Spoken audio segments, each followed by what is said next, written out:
Good morning. How are you Good today? morning. I am so sorry. I forgot to turn off my cell phone. I am doing well. I'm a little stressed out, but I'm ready. I'm ready for the next unit. What's stressing you out? Well, I'm about to start linear functions, Okay. but I just feel I gave my kids a test last time I saw them, and I just feel like they're struggling to solve even simple two-step equations. So I don't know if I need to go back and review or if I just should go ahead and continue with linear functions. I mean, I did have about 5 of my kids who did really well. I mean, those 5 kids got an A. So I'm not really sure if I should just stop and scaffold for them, or I'm just a little worried that I may be going too fast. So let me see if I understood you correctly. So you're saying that you want to teach about linear functions, right? Yes. And that you gave to your students an assessment, and only 5 of them, performed really well where you wanted them, but you have Yes. another group that did not. Yeah, I mean, there were other 13 that did pass the test, but barely passed it, and then I did have other 4 that they just didn't do well. I mean, they failed the test. Okay. So I just feel like a lot of them are struggling, and I'm not really sure if I just should continue or. So what is your goal? What do you want to go up from this? Like right now, you're saying that you're not sure if you're gonna where you need to go. Yeah. So what's your goal? Where do you want to go?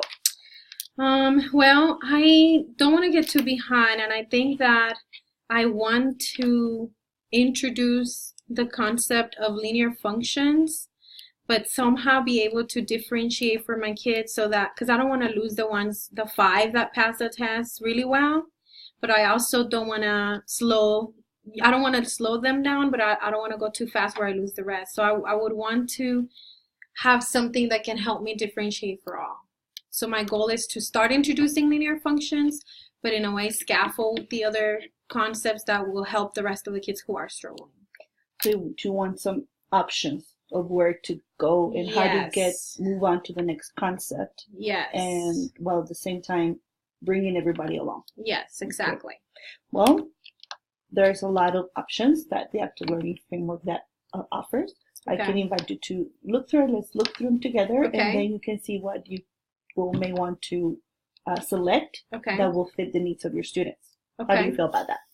I like it. I think maybe we can, I would love for you to help me set up some kind of workshops for the kids, so as when they come in, I am able to work with them, the ones that need a lot of help, and then I can let the others that I already got, the concepts that I've covered, let them work at their own pace so that they can just continue to get ahead.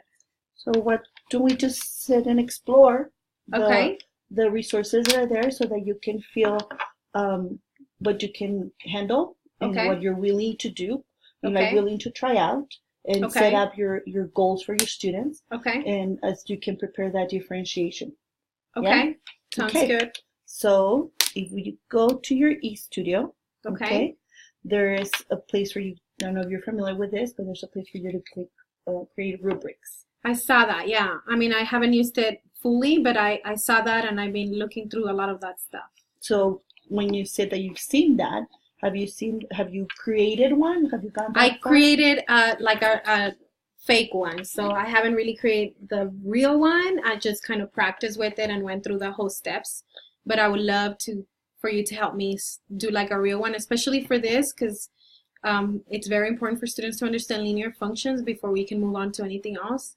So if you can help me with that would be awesome. Well, why don't you share with me the one that you created, and we Okay. take that as our starting point. Okay, perfect. So Okay. I have it in my dashboard, and so if you go here, Mm-hmm. this is my unit, and I just called it sample unit, and so I have it as, because what we did is I was looking at rate of change because that was part of them understanding what's next, which is linear functions.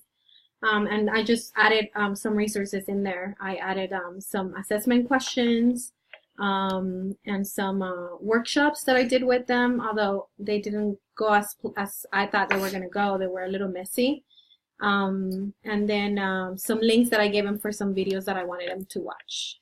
So how are students able to see this?